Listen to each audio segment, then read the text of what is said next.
Olá, eu queria comentar sobre as manifestações do dia 8 de janeiro que resultaram nos atos de depredação na Praça dos Três Poderes.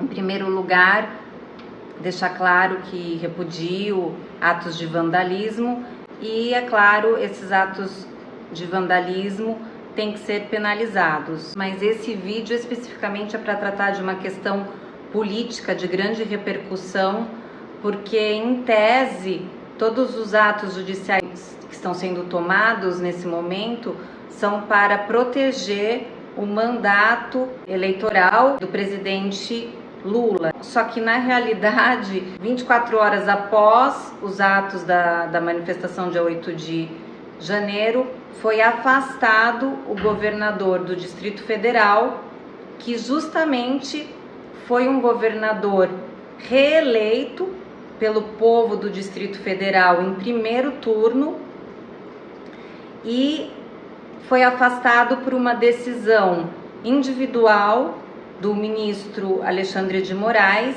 que depois veio a ser referendada pelo Supremo Tribunal Federal, mas que nós precisamos analisar o que está acontecendo, os fundamentos que foram utilizados para o afastamento de um governador que também foi eleito pelo povo nas urnas.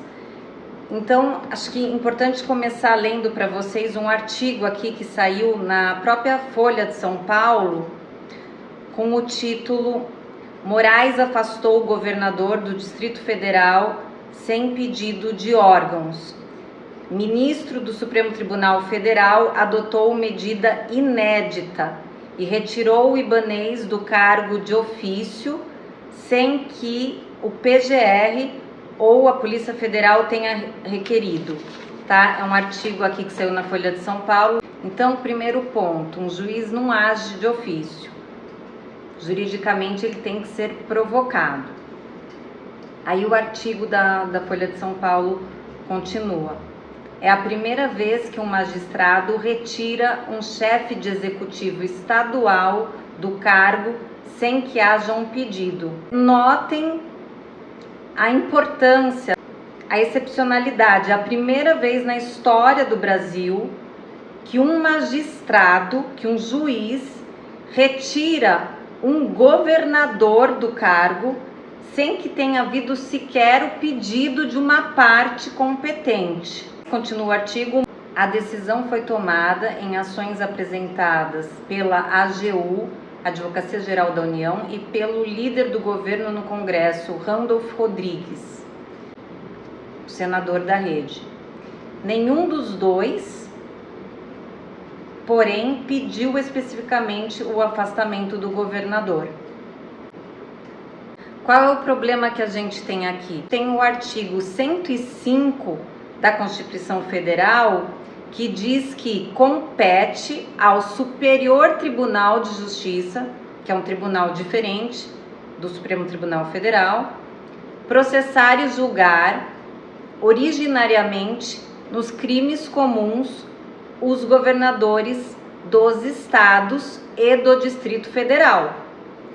Então, pela Constituição Federal, artigo 105, inciso 1, quem deveria estar julgando o governador do Distrito Federal são os juízes do Superior Tribunal de Justiça e não ministro do Supremo Tribunal Federal.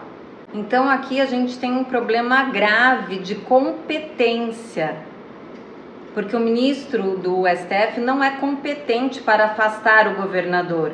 Aliás, se a gente pegar a lei orgânica do próprio Distrito Federal, que é muito semelhante às leis orgânicas de todos os estados brasileiros, no artigo 103 vai constar: o governador ficará suspenso de suas funções nas infrações comuns se recebida denúncia ou queixa-crime pelo Superior Tribunal de Justiça. Veja, novamente, o Superior Tribunal de Justiça não é ministro do Supremo Tribunal individualmente e nem o próprio STF. esse STF que acabou de referendar a decisão do ministro Alexandre de Moraes, em desacordo à Constituição Federal Brasileira, artigo 105, e em desacordo à própria legislação pertinente, a lei orgânica do Distrito Federal. E quem deveria propor essa ação penal no Superior Tribunal de Justiça?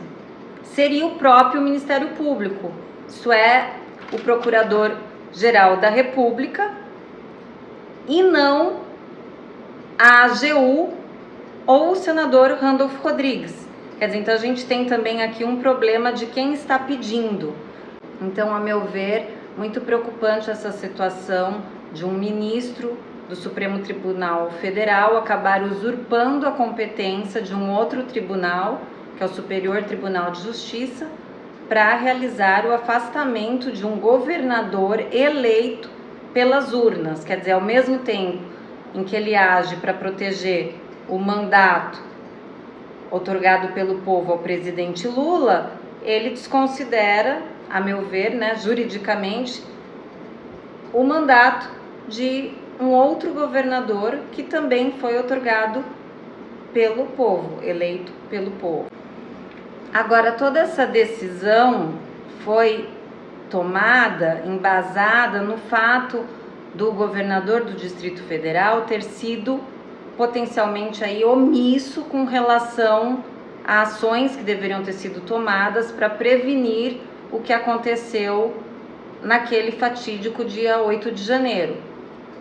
Ocorre que 20 horas antes da invasão do Palácio do Planalto, o Gabinete de Segurança Institucional havia dispensado por escrito o pelotão de 36 homens do batalhão da Guarda Presidencial, isto é, um órgão do próprio governo federal, 20 horas antes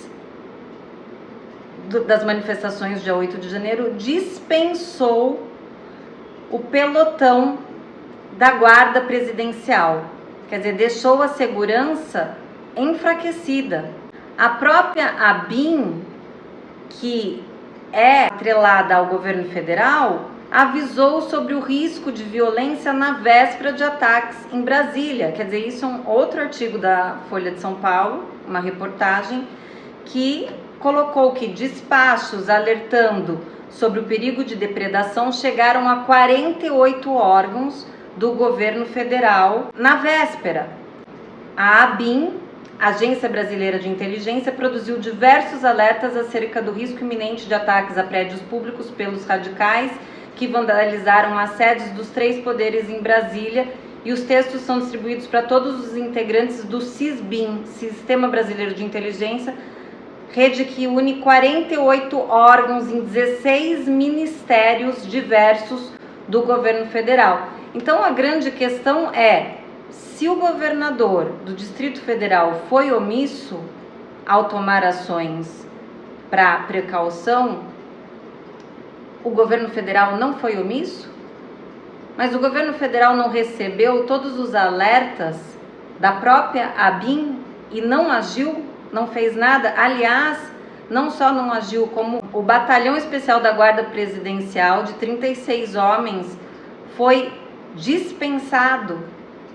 Então, tudo leva a crer que, se o embasamento para se afastar o governador do Distrito Federal é a omissão do governador do Distrito Federal, não haveria embasamento para se afastar, por exemplo, o ministro da Justiça do governo Lula ou outros ministros que também receberam esses alertas?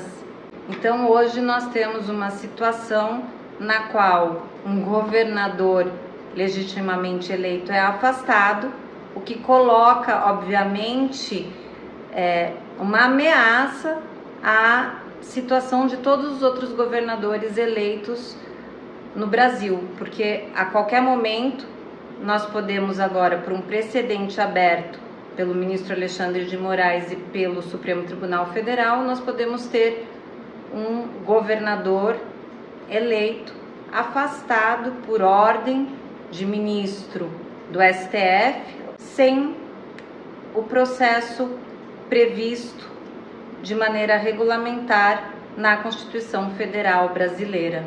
Será que isso não coloca um poder muito grande para o STF poder fazer pressões políticas sobre os governadores eleitos?